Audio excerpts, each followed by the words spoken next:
Welcome back to the Deep Dive. Today, we are immersing ourselves in a piece of narrative that is so intense, it practically bleeds onto the page. It really does. We're looking at excerpts from the conceptual dark metal opera, Genesis of the Alien Nightmare. And specifically, we're focusing on one song, First Contact, Descent into Darkness by Helena Banner. Yeah, and the psychological mapping in just this one piece is incredibly dense. It's a fantastic choice of source material. It lets us treat this really creative, visceral writing as a complete data set. So we're not just analyzing lyrics. No, not at all. We're dissecting a complete linear tragedy. So our mission for this deep dive is to extract that detailed narrative, that psychological journey of the protagonist. Following them from the very beginning. Exactly. Tracking them from abduction through this frightening, involuntary transformation, all the way to the ultimate terrifying realization of a new identity. A monstrous identity. And the author wastes zero time easing you in. The intro is, it's pure sensory overload. Or sensory deprivation, I guess. It's designed to immediately establish vulnerability. Right. We're dropped straight into it, lights flicker in the black. And you're in a metal cage. With that immediate tactile horror of cold steel on my skin. The whole environment is it's meticulously crafted to make you feel helpless. And notice how the sensory inputs are all hostile, but they're also incomplete. What do you mean by incomplete? Well, the light flickers. It's not reliable. You can't see everything. And the sound isn't communication. It's just noise. Voices hum like static, foreign, harsh, unknown. Exactly. They don't need to speak a language we understand to convey threat. The sound itself is alien. It's abrasive. And the threat gets defined not by, a physical punch or a weapon, but by this systemic violation. Yeah, the purpose is laid out in those whispers. Whispers of experiments, which leads to what I think is maybe the most chilling line in the whole first verse. Oh, planting seeds in my bones. Yes, it's the ultimate violation. The whole purpose of this captivity is to rewrite the protagonist from their very foundation. That imagery, planting seeds in bone, is so powerful. It foreshadows the inevitability of what's coming. It tells you right away this isn't just about being a prisoner. No, you're more of a biological incubator. But even in that state, that complete violation, we get the first hint of resistance. The pivot. The pivot from victim to, well, potential agent. So how does that show up in the lyrics? Because up to this point, it feels like total paralysis, just despair in this labyrinth of metal. It shows up as a physiological survival instinct that just overrides the terror. Okay. Despair is met with this sudden physical readiness.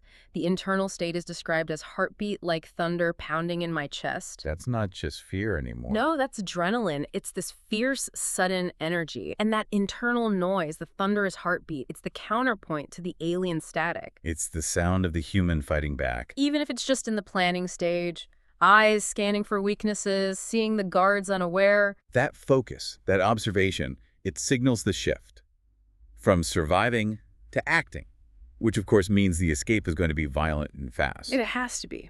So let's get into the carnage of that first chorus, because the victory here comes at a horrific and very instant cost. Yes, the action is explosive. They are breaking through their ranks. One by one, they fall.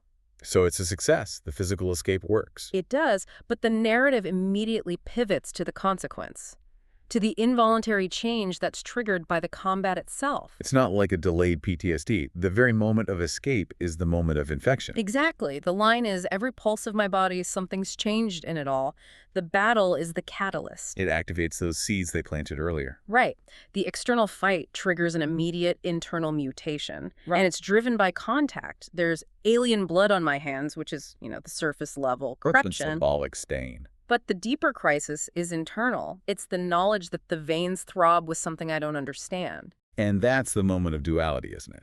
The very power you need to survive is indistinguishable from the alien corruption. That's a critical distinction to make. The fire burns within me. That's what fuels the escape. It's survival power. But the power source is the contamination. It's a tragic bargain. It is. Self-preservation guarantees transformation. So did the protagonist choose to accept it? Or was it just an involuntary biological response? The language suggests it's involuntary. The veins throb with something they don't understand. So that's the real tragedy. The escape just fast-tracked the alien's agenda. You're free from the cage, but you've just accelerated the timeline for becoming the monster. Which sets the stage for the second verse. and this complete physical and psychological unraveling. The narrative takes us from that initial contamination to full-blown physiological change. Right. And the symptoms here are pure body horror. It's a rapid breakdown of the human form. Absolutely. The song gives us this terrifying catalog of symptoms. It starts small but unsettling. Skin starts to pale, itches from within. But then it gets deeper into this crisis of self-recognition. Right. The protagonist says their fingertips feel foreign, and their own visual image is collapsing. My own shadow wearing thin. Losing your shadow. That is such a brilliant, poetic way to signal you're losing your definition. You're losing your outline. The conceptual boundary between you and the world is dissolving. Your visual self is just disintegrating. Precisely. And yet, this biological compromise is bringing with it some kind of enhanced capability. Seeing things sharper, senses strange and alive. It's an upgraded sensory array, but it comes at the cost of control. Your mind is compromised. It contains something you can't recognize. So your consciousness is fragmenting. You're hosting this other foreign drive. And that drive doesn't lead them toward the exit. It leads them deeper into the alien structure. That's what we hear in the pre-chorus. They're not running from something anymore. They're being pulled to something. Magnetically, they are drawn to the heart of the beast, pulsive machinery. The new physiology is now attuned to the alien tech. It seems so. The transformation isn't just making them stronger. It's giving them a new alien purpose. And the protagonist recognizes this shift. Not just a prisoner now. But a hunter born anew. The alien seed has taken root. The escapee is now a rogue operative. Which leads to that central, horrifying realization in the second chorus. This wasn't an accident. No. The contamination during the fight wasn't just bad luck. This was the plan all along. Yes. The dawning awareness is that the transformation was a deliberate weaponization protocol. The protagonist realizes, it's their faces in my eyes, in my veins, something profound. Confirms the initial whispers. A poison they planted, a plan in my skin. The escape was just the stress test. It's what was needed to activate the full mutation. Changing every part of me from deep within, they didn't just escape their captors, they became the captors' most devastating project. So you escape the physical cage, only to realize you are now the living container for the alien plan. Which means the only path left is vengeance. Leading us into the bridge, the narrative climax.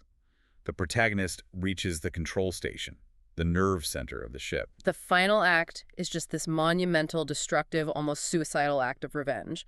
But the critical line, I think the most important line in the whole narrative, happens right as they seize control. The hands. The hands are described as alien yet mine. We have to dwell on that phrase. Because it's where the human consciousness and the alien power finally merge into one functional identity. Right, but who's making the decision? Is the mine, the original self, choosing this? Or is the alien part driving the revenge? It feels like a perfect, terrifying synthesis. It is. The human memory of being violated provides the motivation, the vengeance, but the alien modification provides the ability, the instinctual knowledge of how to work the controls. So the protagonist has to rely on the very thing that stole their identity. To get revenge on the identity thieves. The human will is executing an alien function. And that function is spectacular and irreversible. Crashing the whole vessel. Crashing the ship back to Earth, revenge redefined. This isn't about getting home or finding freedom. It's just unleashing chaos.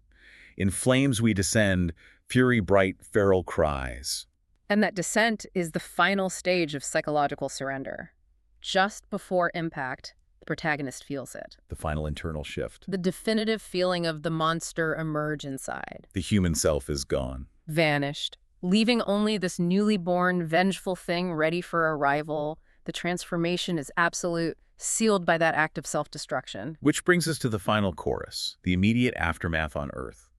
This is where the real nightmare begins for everyone else. The arrival is, well, it's violent, it's definitive. The entity steps into Earth's fire, breath turns to flame.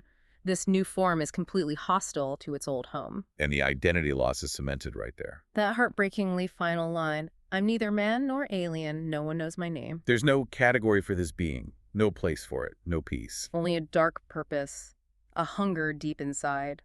But what makes the story so tragic is the target of that hunger. It's the final brutal irony of the whole thing. The new monster isn't just hungry for revenge on the aliens. It turns its hostility toward its former loyalties. And the tragedy is confirmed with that last chilling line, "For the world I once loved, but now I deride. The transformation has made them an enemy of their captors, yes, but also a defined terror against their former home. It leaves them utterly alone, fundamentally hostile to everything. And the outro just reinforces that tragic irony for the aliens, for the architects of all this. They engineered the whole process. They thought they could control the outcome. They thought they'd made a weapon that would serve their agenda. But they miscalculated. They didn't account for the capacity for independent, vengeful action that was catalyzed by the human experience. So the weapon became uncontrollable. It became darkness, something strange and new, a shadow on the edge burning with alien fire. They succeeded in unleashing a terror, but they completely lost control of its mission parameters. So the key takeaway from this incredibly dense and visceral source, is the comprehensive nature of the tragedy. It's total. The arc is total. It turns a victim into this solitary, vengeful force of nature that is hostile to literally everyone, its creators and its former home. It's a perfect linear model for identity loss, driven by violation, driven by technological corruption. So for you, the listener, you now have a complete map of how this narrative shows that quick, brutal blurring of the line between victim and monster. It's a template for understanding how the act of survival can sometimes necessitate a kind of self-betrayal. Which leaves us with a fascinating and pretty terrifying final question based on the material. Mm-hmm. We know the poison was planted intentionally. It was a plan in my skin. So if the alien architects always intended for their weapon to wreak havoc, was the crashing of the ship and the monster emerging on Earth always the intended final phase of their plan? That's the question. What does it mean when your weapon turns on you, its creator, but in doing so, it simultaneously serves your larger destructive goal by unleashing an uncontrollable terror upon your actual target? Something to consider as this nightmare takes its first breath on Earth.